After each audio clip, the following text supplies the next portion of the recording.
Şehitler yoluna döndük.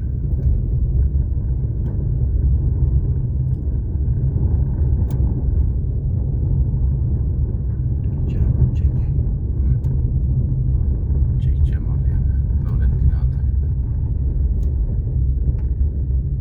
Tanır o bu yolu.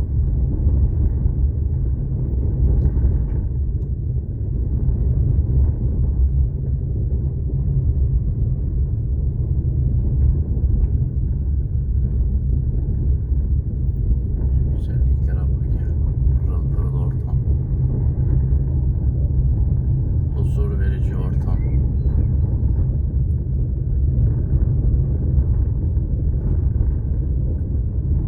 Uçurumu görünce tanır şimdi Nurettin.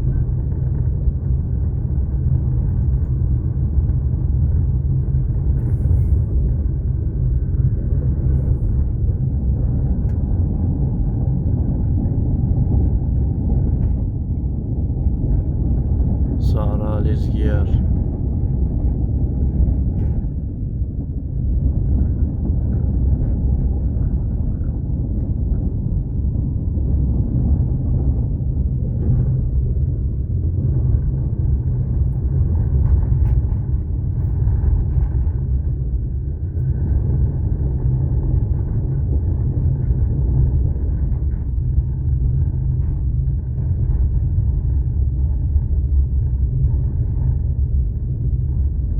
Sola yanaşken sol taraftan gidiyorum, ben daha rahat oluyor bak. İzin vardır benim belki, bak şuradan. Böyle. Şuradan sağa gel. Sağa gel, sağa doğru gel. Heh, böyle.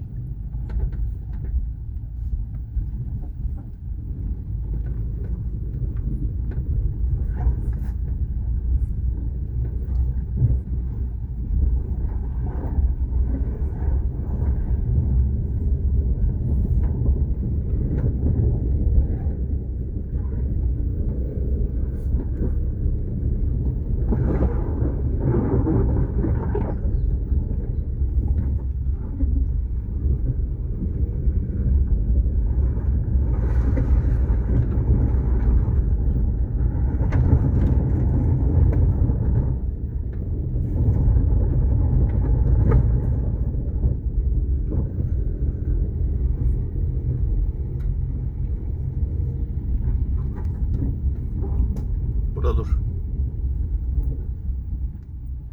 Sen bunu böyle çeksin.